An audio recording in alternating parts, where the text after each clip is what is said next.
na programa ay rated G. Ito ay pwede sa lahat ng manonood.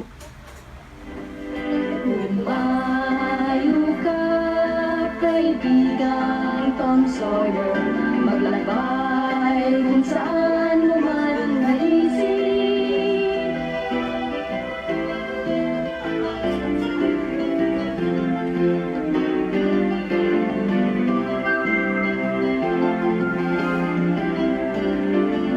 Tiya mo ba ang manggagaling sa St. Louis? Tiya lang ang tawag ko, pero ang totoo, lola ko siya. Lolang tiya? Tiya siya ng nanay ko, kaya lola ko na rin.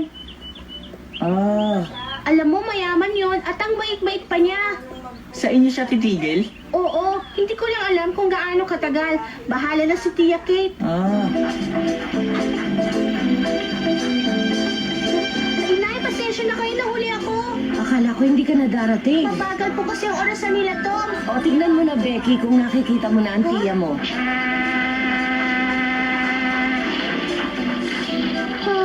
Wala pa po eh.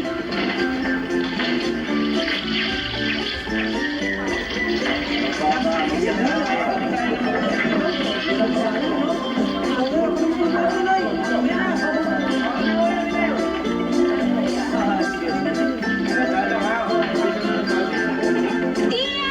Tia Kate! Tia Kate, ito po kami, Tia!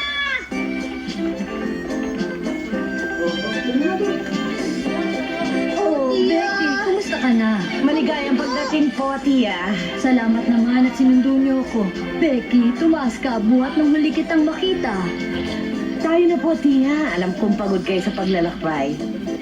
Kumusta kayong lahat? Mabuti naman po. Nasanay na po kami dito, tiya. Talaga? Natutuwa akong marinig yan. ha! Tom, sino ba yung dumating na bisita nila Becky? Ang tiya ng nanay ni Becky. Ganun ba?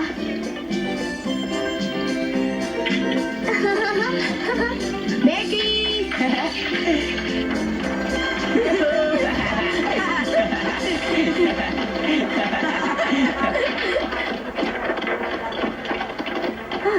At si Tom.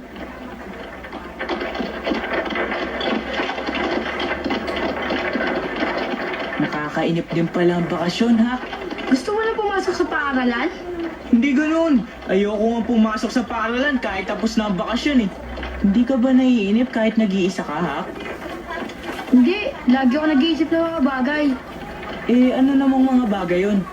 Madalas, pagkain ang iniisip ko, kinakain ko lahat ng masasarap na pagkain na gusto ko. Ang sarap mangarap. Ganun ba, ha? Huh, Kung ganun, ha? Nakakain ka na ba ng masasarap na pagkain? Yung talaga masasarap. nalilimutan mo ba? Lagi ko kinakain ng mga tira ng kanin sa hotel. Marami ako alam sa pagkain at pagluluto. Oo nga pala.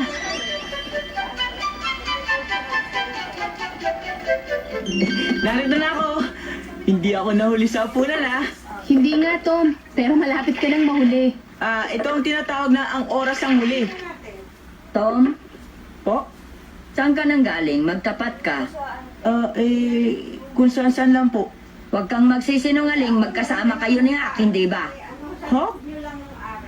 Una po, kalaro ko si Becky. Tapos, naglaro po kami ni Joe at Ben. Hindi po kay... Nakita ko kayo. Ha? Bakit ba lagi kang nagsisinungaling? Ang kasunod ng pagsisinungaling ay pang-uumit. Eh, kayo din naman po, Tia Polly. Nagkunwari din kayong hindi nyo alam, pero alam nyo po, isang uri din po yun ng pagsisinungaling. Huwag kang mga twira ng baluktot. Bakit ba lagi ka na lang nakikipaglaro sa Hak na yan?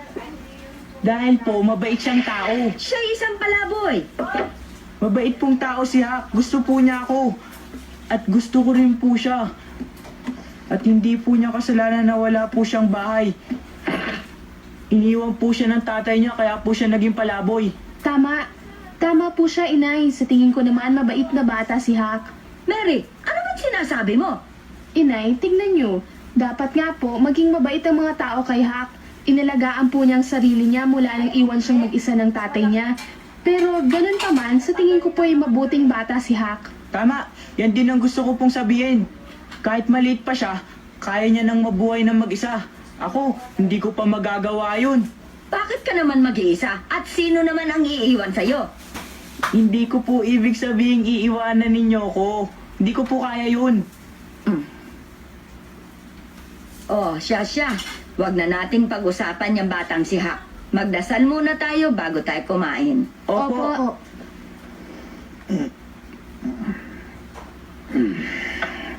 Hanggang kailan naman po ba kayo dito, Tia Kay? May gagawin pa kaming paghahanda sa simbahan natin doon. Kaya mga 1 linggo marahil ang paghahanda pa. Becky, pangako mo sa akin na ipapasyal mo ko sa bayan bukas, ha? Opo.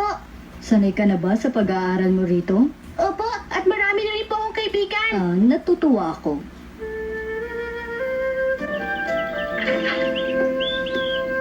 O paano, Mary? Aalis na ako. Opo. Mag-ingat kayo, Inay. Oo. Yahoo!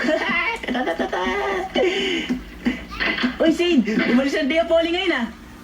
Ano ba ang gagawin natin ngayon, Tom? Kung lumangoy kaya tayo buong maghapon sa ilog ngayon? Huh? Yahoo! Bili ni Tia Polly! Huwag raw tayong lalangoy! Wala naman siya, di ba?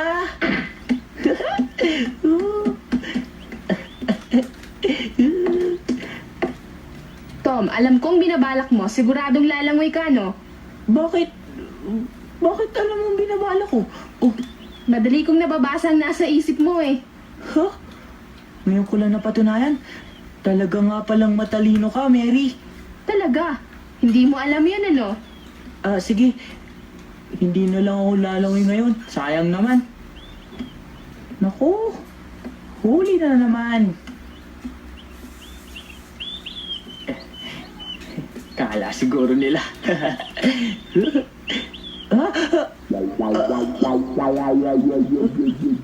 Aba, Tom, baka nakakalimutan mo. Hindi ba't sinabi ko sa'yo, kaya kong basahin ang nasa isip mo? O ano nangyari, Tom? Hindi na lang ako lalangoy. Magagalitan ka ni Tia Polly kapag lumangoy ka. Hindi yun, Sid eh. Kasi habang kausap ko si Mary, parang tinutuban ako. Paano kutob? Para bang nararamdaman kong may mangyayari dito sa bahay kaysa sa ilog, Sid. Ganon? Oo, natitiyak kong may mangyayari nga. Pagtira!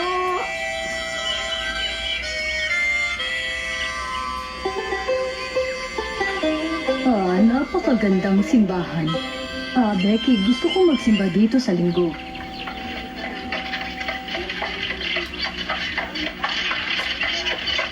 Ha?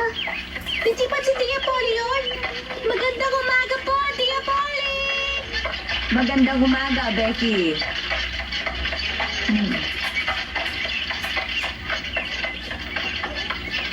Sino siya? Tiyahin po siya ng kaibigan ko. Tiyahin? Si Tom po, yun po ang kaibigan ko. May kapatid po siya ang pangalan ay Sid at nakatira din kay Tia Polly dahil wala na silang mga magulang. Ganun ba? Pero nagkakasundo naman kaya sila. Ang bait-bait nga po ni Tia Polly. Parang siya na po ang tunay ni nanay nila Tom at Sid. Lagi nga pong maligaya ang pamilya nila. Talaga? Kwentuhan mo pa nga ako ng tungkol sa iba mo pang mga kaibigan. O sige po.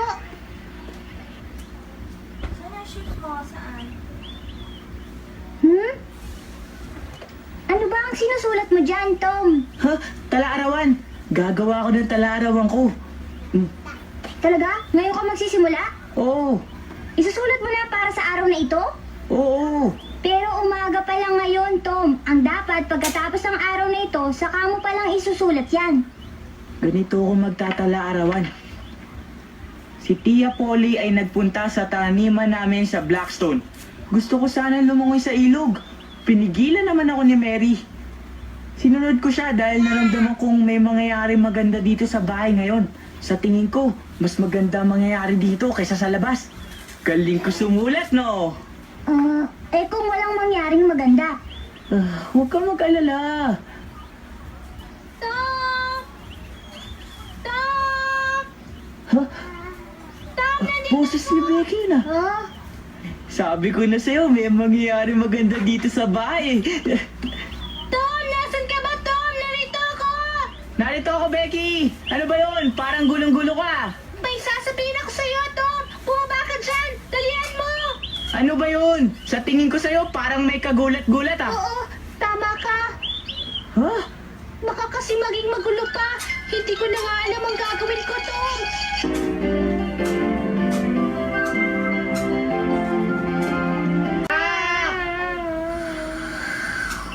Hak! Nandiyan ka ba, Hak? Huh? Bakit? Aba, ito ang unang pagbisita sa ni Becky ah. Tuloy kayo! Hak! Bumaba ka! Sumama ka sa bahay namin! Bakit? Anong nangyari? Wala! Inibita tayo sa bahay ni na Becky! Ah, pupunta tayo sa bahay ni na Becky. Bakit? Bakit kailangan natin pumunta sa kanila? Natural! Gusto kong kumain ng masarap na cake. Pangarap ko kasi yun, Tom eh. Hindi na ngayon pangarap. Kakainin mo na. Gusto ko. Kakainin ko mag-isa yun sa bahay ko. Ha? Tom, ikaw na lang pumunta. Pagbayad mo na ako ng pagkain. Hindi ko magagawa yun, Hak. Bakit? Unang-una, labag sa kagandahang asal yun. Kung ganon, magpapalit pa ako ng magandang damit. Ganon ba, Tom? Natural naman. Ay, ayoko nun. Ayoko nag-aayos at nagpapalit ng damit. Ikaw na lang pumunta, Tom. Sige na. Kamusta, ha? Kamusta, Mary? Ayos na bang lahat, Mary? Oo, marami ng mainit na tubig. O, may sabon na rin ba? Mayroon na rin mabangong sabon. Oh, halika na, ha? Pasok na. Teka, Mary. Saan ba gagamitin ang sabon, ha? Pumasok na tayo at makikita mo. Dali na. Gahol na tayo sa oras. Bilisan na natin. Bilisan na ano? Teka, sandali lang. Sandali lang. Ang sabi po nila, si Hak daw ay may ama pa, ngunit isang lasenggo at walang kwentang tao. At iniwan si Hak ng kanyang lasenggong ama, hindi ba? Kaya sa tingin ko, walang masama kung aalagaan ko ang bata dito. Wala po akong tutol kung gusto ninyong kunin at arugain si Hak. Ngunit tiya, isipin po muna ninyong mabuti bago kayo magpasya. Makikita rin ang dalawang mata ko at mapapatunayan ko rin sa aking sarili kung dapat ko nga siyang ampunin bilang anak ko. Tia! Nakita ko na po si Hak. Darating po siya sa loob ng isang oras. Salamat, Becky. Sasamahan pa nga po siya nito papunta dito, Tia. Mabuti naman kung ganun, Becky. Para naman maitanong ko kay Tom ang tungkol sa buhay ni Hak. Abay, Mary! Ano na bote? Baka kayo luminis ng balat mo kahit gaano kuskus. Ako na mag-iabot na lang. Mainit na tubig. O, ito na. Ako na! Naiiyak na mata ko! Aray! Tama na, Mary! Sinabi ng bilis lang, bilis na naman! Oto, bilis na! Dala na tayo sa oras! Mary, ako na, Mary! Bilisan mo! Mary! Ibos mo na sa kanya, bilis!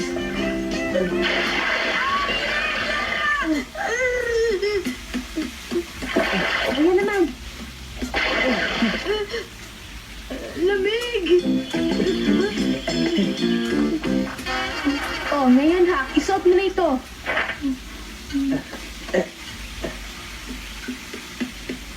Isuot mo naman to ngayon.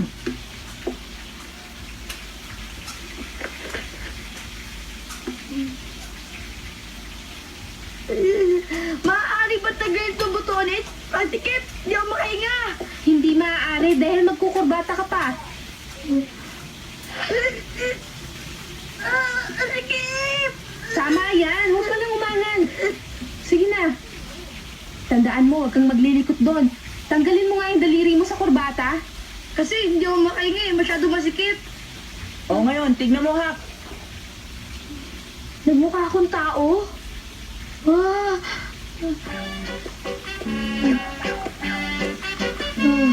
Konting tiis na lang at malaking cake na ang kakainin mo. Eh, paano kumakain? Di ako makahinga eh. Masikip. Masasanay ka rin. Teka, O, bakit? wala ka Ano? sa kurbata. Ba't ako lang? Bakit? Lugi yata ako. Kasi iisa lang ang kurbata ko. Suot mo pa. Bagay naman sa'yo eh. Maganda. Ganun ba?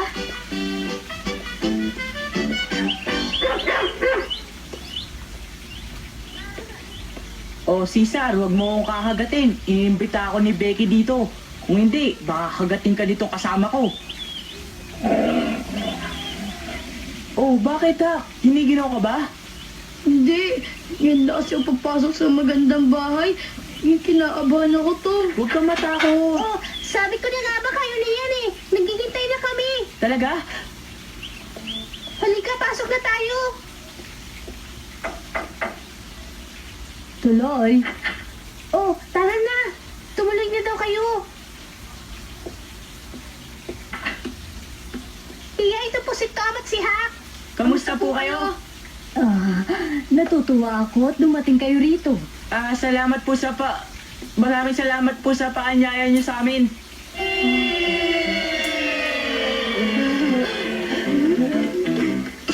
Oo, huwag mo na kayo umupo. Isa ka lang palang mahirap na bata, ha? Iho. Palagay ko'y magkakasundo tayong dalawa, ha? Hindi po siya. Ginang. Tia, hindi po siya si Hak. Kasi ang damit niya. Pasensya ka na sa akin. Hindi ko kasi inakala na magsusuot siya ng kurbata. Nagkamali lang po kayo. Eto na po si Hakel Verifin. Pinakikilala ko sa inyo. Kumusta ka, Hak?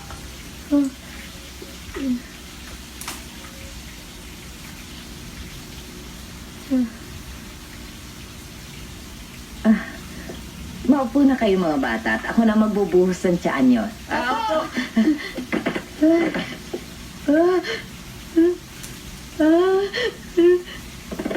Inay, hatiin ko na po ang cake, ha?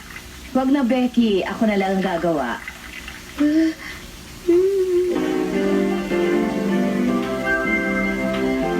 Paaralan malapit sa aking bahay. Mahusay na paaralan yon at tinitiyak ko sa iyong magugustuhan mo doon. Sarap! Meron din pong paralan dito sa amin. Nasa tuktok po ng maliit na bundok. Maganda po doon, pero ayoko po doon mag-aral. Ikaw din, di ba, Tom? Hindi totoo yun. Huwag kang magsalita ng ganyan, Hak. Ang dapat sa iyo'y pumasok sa isang paaralan. Sino po papasok? Ikaw, Hak. Dapat kang pumasok sa paaralan at doon ay mag-aral. Ako po? Bakit po dapat ako mag-aral? Kumain ka pa ng marami. Dahil magiging anak na kita at palalakihin kita ng maayos upang nang sa ganon ay maging kagalang-galang ka. Ha? Magiging anak po niyo ako? Hindi ka ba natutuwa na magiging anak kita, Hak?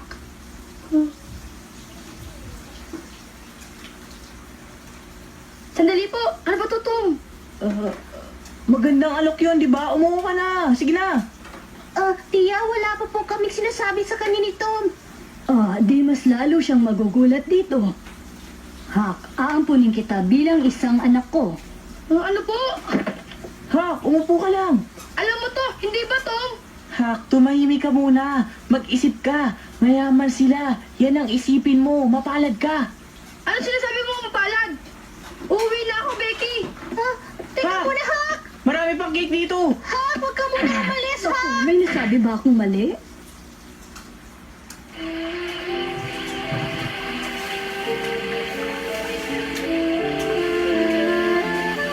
Hak! Hak! Hak!